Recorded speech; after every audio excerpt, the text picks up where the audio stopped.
आप सभी शिक्षक अभ्यर्थियों को मेरा सादर नमस्कार। मैं हूं पीके साहू। मेरे यूट्यूब चैनल में आप सभी का स्वागत करता हूं।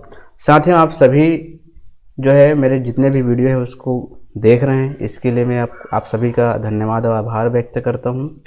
साथ ही साथ हम जैसे गणित का पेडागॉजी हमने लाया है, उसके बाद सेकंड वीडियो है, आप आज देखेंगे। सेकंड वीडियो में लगभग 30 से 32 क्वेश्चन देखेंगे। इसी प्रकार से लगातार मैं टेस्ट सीरीज आपके लिए सभी विषय का, जैसे गणित का हो गया, विज्ञान का हो गया, पर्यावरण का हो गया और बाल विकास हो गया, चारों सब्जेक्ट का मैं आपके सामने प्रैक्टिस टेस्ट लेके आ रहा हूँ। कुछ दिन पश्चात अंग्रेजी और हिंदी का भी आपके सामने लेके आएंगे, कम से कम 5-6 वीडियो उसका भी बनेगा। तो चलिए शुरू करते हैं आज के वीडियो का में आपका पहला प्रश्न। तो साथियों, ये रहा आपका पहला प्रश्न आपके सामने। तो पहला प्रश्न क्या कहता है, यहाँ पे आप देखेंगे तो देखिए यहाँ पे क्या लिखा है। अंक गणित की 4 मूलभूत संख्याएं हैं। पहला ऑप्शन दिया है योग, भाग, परिणाम, क्षेत्रफल ज्ञात करना। दूसरा दिया है परिकलन, संगणना, रचना करना, समीकरण बनाना, योग, गुणा, भिन्नों को दशमलव में बदलना, सम आकृति की रचना करना।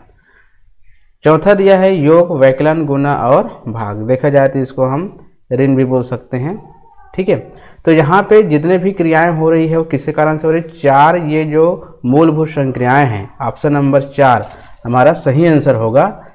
अब देखेंगे तो उत्तर नंबर 4 हमारा सही आंसर हो गया। नेक्स्ट क्वेश्चन देखते हैं। राष्ट्रीय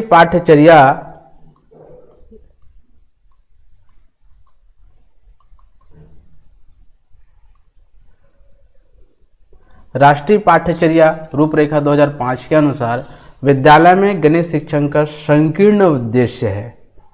यहाँ पे देखेंगे रैखिक बीजगणित से संबंधित दैनिक जीवन की समस्याओं की शिक्षा, संख्यात्मक कौशलों का विकास, बीजगणित पढ़ाना, परिकलन व मापन पढ़ाना।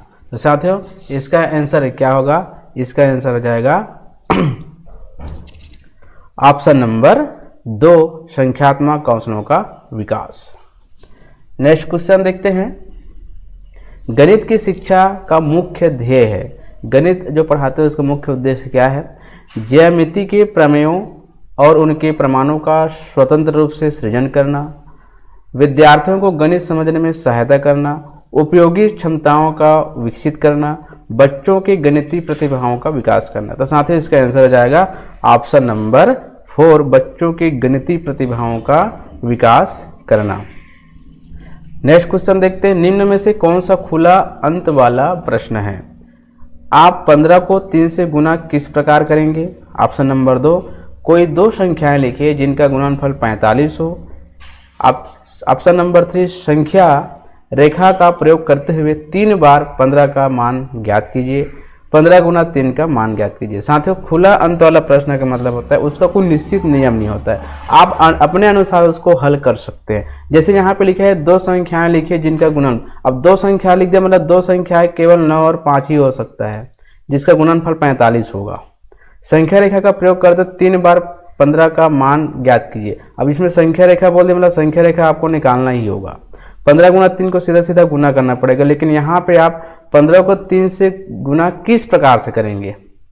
चाहे तो 15 गुना 3 कर सकते हैं, या तो आप जो है जैसे 15 गुना 3 लिखा है तो 10 + 5 करके आप जो है इस प्रकार से गुना कर सकते हैं। किसी भी तरह से आप अपने अनुसार गुना कर सकते हैं। तो ऑप्शन नंबर जो 1 है हमारा सही आंसर होगा। नेक्स्ट क्वेश्चन देखते हैं।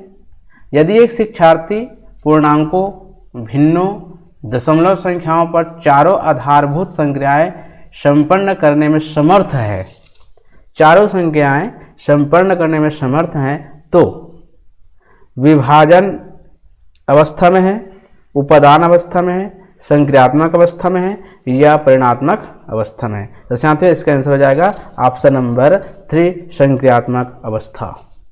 नेक्स्ट क्वेश्चन देखते हैं। प्राथमिक स्तर के बच्चे दी गई आकृतियों को उनकी दिखावट के आधार पर वर्गीकृत करने के योग्य है। वेन हाइल के अनुसार वे ज्यामिति पर है। देखो, आकृति को उनके दिखावट के अनुसार वर्गीकृत कर सकता है। तो आप इसको अब अलग अलग किया जा रहा है, तो मानचित्रण स्तर पर है, विश्लेषणात्मक स्तर पर है, अनौपचारिक निगमन स्तर पर है या औपचारिक निगमन है, तो ऑप्शन नंबर दोस्तों इसका मानचित्रण स्तर पर है। ऑप्शन नंबर 1 हमारा सही आंसर होगा। नेक्स्ट क्वेश्चन देखते हैं, निम्नलिखित में से कौन सा गणित में कम करने के कारक हो सकता है? गणित में कम करने के कारक हो सकते हैं या प्रभाव को कम करने के कारक हो सकते हैं। जेंडर, सामाजिक सांस्कृतिक पृष्ठभूमि, गणित की प्रकृति, व्यक्ति की क्षमता। तो साथियों यहाँ पे आप जेंडर देखेंगे तो इसका कोई प्रभाव को कम, गणित को कम करने का कोई कारक नहीं माना जा सकता है इसको। गणित की प्रकृति जैसे ही वैसा ही है, उसको चेंज तो नहीं किया जा सकता। व्यक्ति की क्षमता अपने अपने अनुसार है ना। तो यहाँ पे सामाजिक सांस्कृतिक पृष्ठभूमि मतलब बच्चे जिस माहौल में रहता है या जिस माहौल में जिस प्रकार से वो मतलब सीखता है उसके अनुसार गणित में कम करने के कारक हो सकता है। ऑप्शन नंबर 2 हमारा सही आंसर होगा। नेक्स्ट क्वेश्चन देखते हैं, प्राथमिक विद्यालय के बच्चों को गणित पढ़ाते समय पाठ योजना बनाने का सबसे महत्वपूर्ण पहलू निम्नलिखित में से कौन सा है? यदि कोई प्राथमिक बच्चे को आप पढ़ा रहे हो तो उसका आपको पाठ योजना बनाना पड़ेगा, तो कौन सा सबसे बेस्ट है? पाठ्य पुस्तक के अनुक्रम के बाद संरचित तरीके से गणित अवधारणाओं को प्रस्तुत करना, छात्रों को अवधारणाओं के निर्माण की अनुमति देने के अवसर प्रदान करना, लेखन गतिविधियों की ओर संदर्भ के लिए प्रश्न निर्मित करना या संदर्भ के लिए प्रश्न। इसका आंसर है दोस्तों ऑप्शन नंबर 3, छात्रों को अवधारणाओं के निर्माण की अनुमति देने के अवसर प्रदान करना। मतलब जो भी गणित है उसके अवधारणा निर्माण करने के लिए उसको आप जो है अवसर प्रदान करें। नेक्स्ट क्वेश्चन है, निम्नलिखित में से कौन रचनावादी गणित कक्षा की विशेषता नहीं माना जा सकता? रचनावादी गणित कक्षा, ध्यान रखिएगा इस बात को। गणित सीखने में भाषा और संवाद की भूमिका पर ध्यान दिया जाता है। शिक्षक स्वीकार करता है कि छात्र दिए गए इंटरेक्शन से कई समझ बना सकता है। उद्देश्य प्रकार परीक्षण वस्तुओं का उपयोग मूल्यांकन के प्राथमिक साधन के रूप में किया जाता है। गणित और अन्य पाठ्य क्षेत्रों के बीच संपर्क पर प्रकाश डाला गया है। साथियों रचनावादी गणित कक्षा की विशेषता नहीं माना जा सकता। किसे आप नहीं मान सकते? तो ऑप्शन नंबर दोस्तों इसका हो जाएगा 3, उद्देश्य प्रकार परीक्षण वस्तुओं का उपयोग मूल्यांकन के प्राथमिक साधन के रूप में किया जाता है। ऐसा कुछ नहीं है, बाकी जो है आप सही हैं। नेक्स्ट क्वेश्चन देखते हैं, कक्षा 11 के छात्रों को 44 लिखने, कक्षा 1 है ये, कक्षा 1 के छात्रों को 44 लिखने के लिए कहा गया तो कुछ ने 404 लिखा। अध्यापक के रूप में आप इसको कैसे संबोधित करेंगे? मूर्त पदार्थ से विनिमय नियम समझाएंगे, उनको समूह में रखेंगे जिसने सही लिखा है, उन्हें सही उत्तर प्राप्त करने के लिए कहेंगे, उनकी कॉपियों में सही उत्तर लिख देंगे। तो साथियों इसको समझाने के लिए सबसे बेस्ट तरीका है मूर्त पदार्थ, मतलब जो बच्चे महसूस कर सकते हैं, देख सकते हैं, उस विनिमय नियम से आप समझाइए। जैसे 44 लिखा है तो ये इकाई है और ये दहाई है, तो आप उसको समझाइए कि 4 इकाई में हम कुछ कंकड़ के माध्यम से भी सिखा सकते हैं। 4 इकाई रखिए, यहाँ पे दहाई है तो 4 दहाई रखना होगा आपको, मतलब 10 के समूह बनेगा, यहाँ पे 4 समूह बनेगा। इस प्रकार से समझाएंगे तो इकाई और दहाई इसको समझ जाएंगे वो, ना कि इस प्रकार से लिखेंगे। 44 4 44 लिख रहा है वो, है ना, तो 40 4 44 ऐसे नहीं लिख के इसको जब हम इस प्रकार से लिखते हैं तो ये इस प्रकार से बन जाता है। उसको आपको समझाना होगा कि यहाँ पे दहाई में आता है, मतलब 40 है और ये 4 है, इस प्रकार से। हमारा नेक्स्ट क्वेश्चन है, गणित के प्राथमिक पाठ्यक्रम में प्रतिचित्रण का परिचय देने का मुख्य प्रयोजन है।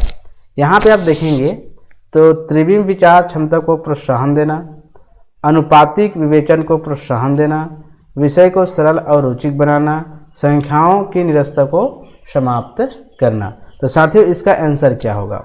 यहाँ पे आप देखेंगे तो त्रिविम विचार क्षमता, जैसे दिया त्रिविम मतलब कोई भी प्रतिचित्रण होते, जो भी चित्र होती है आप उसको दिखाएंगे तो लगभग आप 3D के माध्यम से ज़्यादा दिखाएंगे, ज़्यादा वो समझेगा बच्चा, ठीक है। अब उसके बाद बोलते हैं कि अनुपातिक विवेचन को प्रोत्साहन देना। अब यहाँ पे सरल और रुचि बनाने के लिए या निरस्तता को समाप्त करने के लिए ये भी है, लेकिन मुख्य प्रयोजन पूछा जा रहा है कि क्यों इस प्रकार से दिया जाता है। तो यहाँ पे ऑप्शन नंबर ए और बी हमारा सही आंसर होगा। तो ऑप्शन नंबर यहाँ पे 1, 2, 3 और ये 4 ऑप्शन नंबर ए और बी हमारा सही आंसर होगा। नेक्स्ट क्वेश्चन देखते हैं। सूत्र का प्रयोग किए बिना अध्यापक निम्नलिखित में से किन साधनों शिक्षण अधिगम सामग्री का प्रयोग यह दर्शाने के लिए कर सकता है कि विभिन्न आयामों वाले आयते का क्षेत्रफल या आयत का क्षेत्रफल समान हो सकता है। सूत्र का प्रयोग किए बिना ये आपको समझाना है। तो किसका किसका हम प्रयोग कर सकते हैं। यहाँ पे पैमाना दिया है, ग्राफ पेपर दिया है, धागा दिया है और टाइल दिया है। तो साथियों यहाँ पे आप देखेंगे तो पैमाना और जो धागा है ये बिल्कुल इसमें नहीं आएगा, क्योंकि इसमें ये बोला गया सूत्र का प्रयोग किए बिना। तो ग्राफ पेपर में आप जो विभिन्न आयत बना सकते हैं, क्योंकि वहाँ पे दिया रहता है इस प्रकार से, है ना, ग्राफ पेपर में दिया रहता है, तो आप वहाँ से खंड खंड करके समझा सकते हैं। टाइल से भी आप समझा सकते हैं कि अलग अलग प्रकार के टाइल होते हैं, है ना, अलग अलग प्रकार के।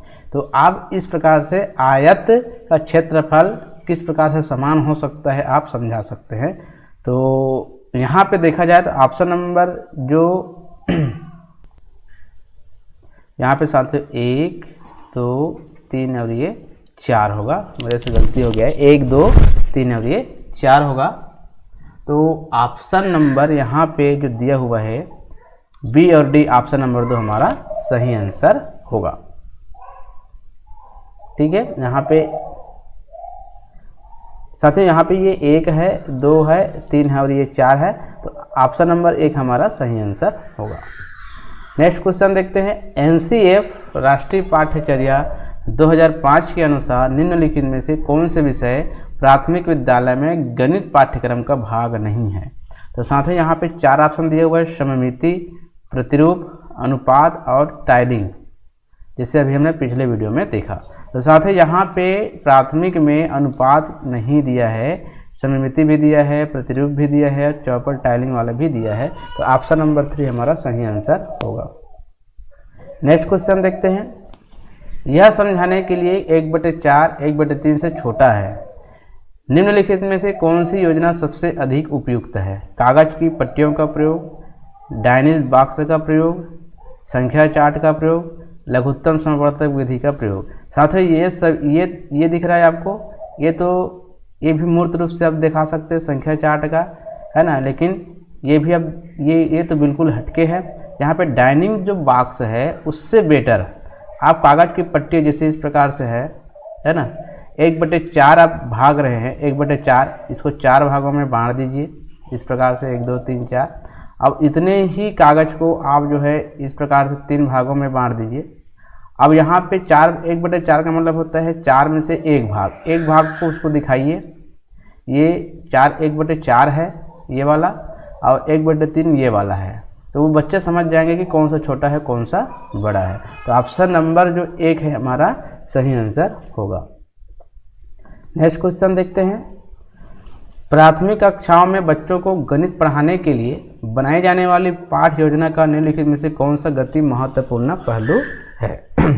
गणितीय संकल्पनाओं को संरचनात्मक ढंग से प्रस्तुत करना, विद्यार्थियों को अवसर देना कि वे संकल्पनाओं की संरचना करें, क्रियाकलापों को सीखना और इस संदर्भ में प्रश्न देना, पाठ्य पुस्तक के अनुरूप का अनुसरण करना। तो साथियों सबसे बेटर होना चाहिए आपका ऑप्शन नंबर 2, विद्यार्थी को अवसर देना कि संकल्पनाओं की संरचना करे। तो ऑप्शन नंबर 2 हमारा सही आंसर होगा। नेक्स्ट क्वेश्चन देखते हैं। निम्न से गणित में उपलब्धि कम होने का कारण क्या हो सकता है। दोस्तों ये 2 प्रश्न यहाँ पे आ गया है, तो ऑप्शन नंबर ए हमारा सही आंसर है। नेक्स्ट क्वेश्चन देखते हैं।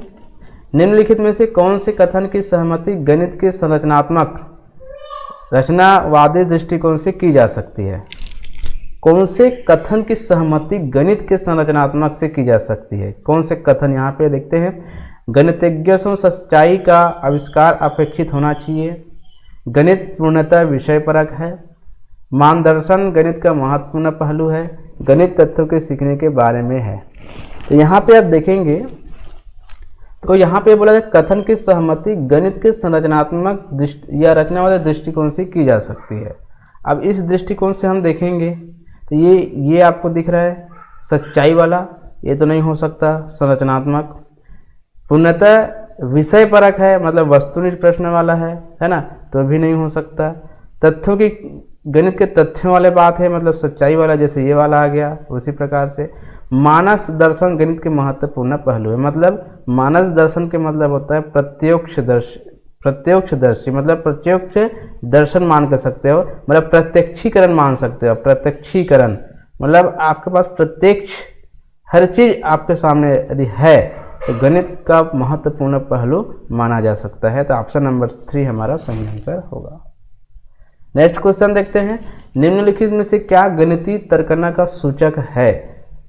गणितीय प्रक्रिया का तर्क संगतता देने की क्षमता, परिकलन में निपुणता की क्षमता, विभिन्न परिस्थितियों में सही सूत्रों को स्मरण करने की क्षमता, गणितीय संकल्पनाओं की परिभाषा देने की क्षमता। साथियों यहाँ पे आप देखेंगे तो यहाँ पे स्मरण वाले बात आ गई है ना, ये भी ठीक है। गणित संकल्पना को परिभाषा देने की क्षमता, तो तर्क यहाँ पे नहीं हो सकता, तर्क से देखेंगे तो परिभाषा नहीं आ सकता। यहाँ पे आपको दिख रहा होगा ऑप्शन नंबर है, गणित प्रक्रिया की तर्क संगतता देने की क्षमता, जैसे को वैसा। ऑप्शन नंबर है हमारा सही आंसर होगा।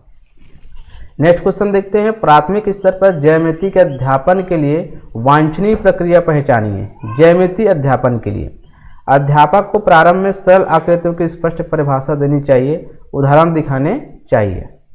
बच्चों को प्रचुर अवसर दिए जाने चाहिए कि वे दिक् स्थान की अंतर्दर्शी समझ को विकसित कर सके। प्राथमिक स्तर पर व्यापक ज्यामितीय शब्द संग्रह का विकास करना उद्देश्य नहीं होना चाहिए। प्राथमिक स्तर पर ज्यामिति को सरल मूलभूत आकृतियों की पहचान तक सीमित रखना चाहिए। अब यहाँ पे सीमित वाली बात आ गई तो मेरे ख्याल से ये तो गलत है। उसके बाद ज्यामिति का शब्द संग्रह का उद्देश्य नहीं होना चाहिए। अब यहाँ पे व्यापक ज्यामिति बोला जा रहा है, मतलब व्यापक तो होना ही चाहिए, तो ये भी मेरे ख्याल से गलत लिख रहा है। बच्चों को प्रचुर अवसर दे जाने की चाहिए कि दिक् स्थान के अंदर समझ को विकसित कर सके, तो मेरे ख्याल से 2 यहाँ पे हमको सही लग रहा है, तो ऑप्शन नंबर 2 हमारा सही आंसर होगा, क्योंकि बच्चों को प्रचुर अवसर देने चाहिए। नेक्स्ट क्वेश्चन देखते हैं, हिंदू अरबी गणना प्रणाली के निम्नलिखित में से कौन सा सही नहीं है? तो दोस्तों इसका आंसर ऑप्शन नंबर 2 है। नेक्स्ट क्वेश्चन देखते हैं, निम्नलिखित में से किसे संरचनात्मक रचनावादी गणितीय कक्षा का लक्षण नहीं माना जा सकता? अध्यापक स्वीकार करते हैं कि दी गई अन्योन्य क्रिया को विभिन्न विद्यार्थी अलग अलग प्रकार से समझ सकते हैं, है ना। यहाँ पे भी संरचनावादी दिया है। प्राथमिक स्तर पर आकलन के लिए विषय परक प्रकार की परीक्षा का उपयोग किया जाता है, यहाँ पर नहीं माना गया, याद रखिएगा ना। गणित और दूसरे पाठ्येतर क्षेत्र के भी संबंधों को उजागर किया जाता है। गणित के अधिगम में भाषा और संवादों को भूमिका पर उचित ध्यान दिया जाता है।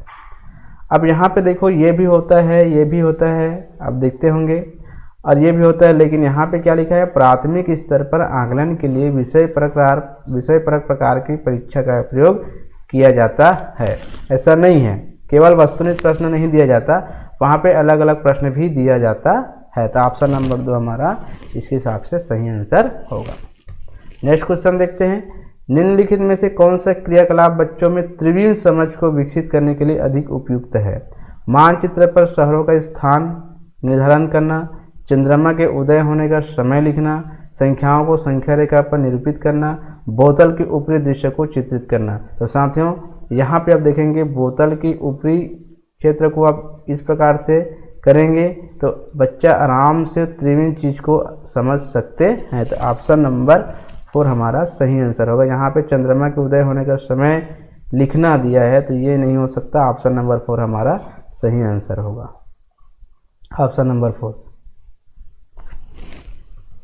नेक्स्ट क्वेश्चन देखते हैं, गणित के अधिगम के संबंध में निम्नलिखित में से क्या सही नहीं है? गणित के अधिगम के संबंध में निम्नलिखित में से क्या सही नहीं है? अध्यापक सीखने वाले के प्रति विचारों का अधिगम परिणामों पर प्रभावशाली असर होता है।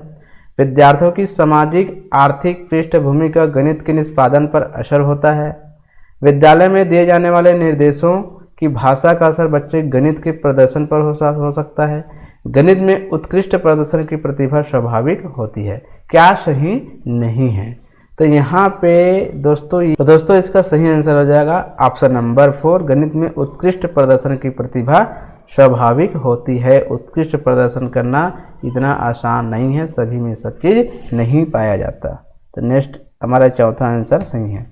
नेक्स्ट क्वेश्चन देखते हैं। प्राथमिक छात्रों को उनके कार्यकारी स्मृति में गणितीय ज्ञान रखने की असमर्थता का अधिक प्रसाव्य कारण है।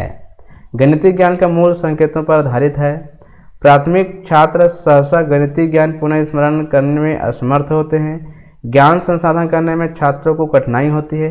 शिक्षण विधियाँ उचित नहीं है। तो यहाँ पे सबसे असमर्थता का अधिक कारण क्या हो सकता है? सबसे अधिक में या अब देखेंगे तो यहाँ पे गणितीय ज्ञान का मूल संकेतों पर आधारित होते हैं। बिल्कुल सही बात है, तो ऑप्शन नंबर है हमारा सही आंसर होगा। नेक्स्ट क्वेश्चन देखते हैं। कौन सी संकल्पना या संकल्पनाएं अधिक अमूर्त है? दोस्तों ये प्रश्न 1 से 2 बार पूछे जा चुके हैं, 2 से 3 बार पूछे जा चुके हैं। तो ऑप्शन नंबर 2 हमारा सही आंसर होगा, बीजगणितीय। नेक्स्ट क्वेश्चन देखते हैं। गणितीय शिक्षण अभिक्षमता के लिए आवश्यक है। गणित की भाषा, गणित की मूल संकल्पनाओं की समझ, गणितीय संप्रेषण की क्षमता, यह उपरोक्त सभी। तो साथ ही यहाँ पे सभी हमारा सही आंसर होगा। तो ऑप्शन नंबर 4 हमारा सही आंसर होगा। नेक्स्ट क्वेश्चन है हमारे पास। विद्यार्थियों को शेषफल की संकल्पना को समझाने का सबसे प्रभावकारी तरीका है। तो साथ ही यहाँ पे 48 लिखा गया है, 48 नहीं है। नेक्स्ट क्वेश्चन है आपका। तो समान आकार के घनों को इकट्ठा करके और उनका समूह बनाकर प्रत्येक समूह में घनों की संख्या, लकड़ी की छड़ को टुकड़ों में खंडित करना, स्वाभाविक संख्या को किसी छोटी संख्या से वास्तविक संख्यात्मक विभाजन द्वारा। तो यहाँ पे शेषफल वाली चीज़ें, जैसे समान आकार के कुछ घन हैं, बहुत सारे घन हैं, ऐसा घन है, इकट्ठा करके उनका समूह बना दीजिए, बहुत ऐसे समूह बना दीजिए, प्रत्येक समूह में घनों की संख्या आप रख दीजिए। उसके बाद आप शेषफल की संकल्पना आराम से बना सकते। लकड़ी की छड़ को टुकड़ों में खंडित करने से शेषफल नहीं होगा। जैसे एक लकड़ी है, अब इसको खंडित कर दिए तो शेषफल आप नहीं बता सकते। स्वाभाविक संख्या को किसी छोटी संख्या से वास्तविक संख्यात्मक विभाजन, ऐसा नहीं कि 5 2 से भाग दे दिए, 2 दूनी 4 1 बच गया, इस तरीका से भी आप नहीं बता सकते। सबसे बेस्ट तरीका है option number A. Next question देखते हैं 28 नंबर का, पिछला 27 था। त्रिभुज के क्षेत्रफल की संकल्पना है, मूर्त है, अमूर्त है या दोनों, या उपरोक्त में से कोई नहीं। तो ऑप्शन नंबर 3 हमारा सही आंसर होगा, क्योंकि त्रिभुज के क्षेत्रफल इस प्रकार से आप मूर्त रूप से भी आप बता सकते हैं, और साथ ही साथ यदि ये अमूर्त भी है, यदि आप सीख गए तो अमूर्त रूप से भी आप इसको बता सकते हैं। तो ऑप्शन नंबर 3 हमारा सही आंसर होगा। नेक्स्ट क्वेश्चन देखते हैं। कक्षा 1 स्तर के छात्रों को समझने के लिए कौन सी संकल्पना अधिक कठिन है? यहाँ पे 50 लिखा गया है साथियों, ये आपका 29 नंबर का प्रश्न है। विभिन्न संख्याओं के लिए संकेतों का उपयोग, संख्याओं की गणना करना और योग करना। तो साथियों इसका आंसर हो जाएगा ऑप्शन नंबर ए, विभिन्न संख्याओं के लिए संकेतों का उपयोग करना। यहाँ पहले से आ गया है, सॉरी। नेक्स्ट क्वेश्चन देखते हैं। गणित अधिगम का मूल्यांकन मूलतः होना चाहिए, पहचानात्मक होना चाहिए, योगात्मक होना चाहिए, रचनात्मक होना चाहिए, या आपका चौथा उपरोक्त सभी। तो ऑप्शन नंबर 4 हमारा सही आंसर होगा, उपरोक्त सभी होना चाहिए। नेक्स्ट क्वेश्चन देखते हैं। निम्नलिखित में से कौन सा सही नहीं है? अमूर्त संकल्पना प्राथमिक स्तर पर दिया जाना चाहिए, सामान्यीकृत संकल्पना को प्राथमिक स्तर पर विचार विमर्श करना चाहिए, स्वयं सिद्ध को प्राथमिक स्तर पर सीखना चाहिए। तो साथियों इसका आंसर क्या होगा? तो इसका आंसर ऑप्शन नंबर डी, उपरोक्त सभी। अमूर्त संकलन भी देना चाहिए, इसको भी देना चाहिए, और स्वयं सिद्ध की भी देना चाहिए।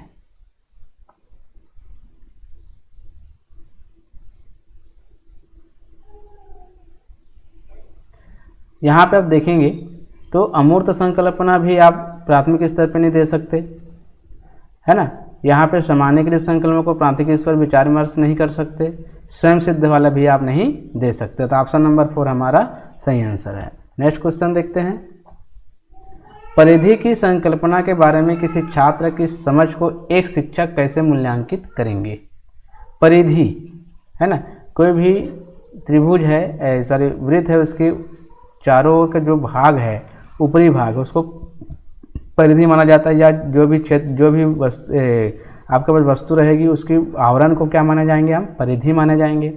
तो छात्रों को दी गई लंबाई के आयत की परिधि ज्ञात करने के लिए प्रश्न देकर, छात्र को धागे का टुकड़ा तथा समतल वस्तु देकर वस्तु की परिधि ज्ञात करने के लिए कहकर, छात्रों को पूछना जो दिए गए समतल वस्तु में से बताए कि किसका परिधि अधिक होता है, या उपरोक्त सभी। तो साथियों इसका आंसर सबसे बेस्ट आंसर है ऑप्शन नंबर 2। छात्रों को धागे दे दीजिए, धागे से समतल वस्तु दे दीजिए, कि धागे से इसको इस प्रकार से माप के आपको बता सकते हैं कि इसकी लंबाई कितना है, इसकी परिधि किस प्रकार से मापा जाता है, वो ऐसे ही समझ जाएंगे। तो ऑप्शन नंबर जो 2 है हमारा सही आंसर होगा। तो दोस्तों ये रहा आपके सामने कुछ महत्वपूर्ण प्रश्न। यदि और आगे का वीडियो देखना चाहते हैं या जितना पढ़ाया गया है वीडियो और नहीं देखे होंगे तो मेरे डिस्क्रिप्शन बॉक्स में बहुत सारा लिंक दे रखा हूँ, वहाँ जाके आप देख सकते हैं। तो दोस्तों आज के वीडियो में इतना ही। अच्छा लगे तो लाइक कमेंट शेयर एवं सब्सक्राइब जरूर करें।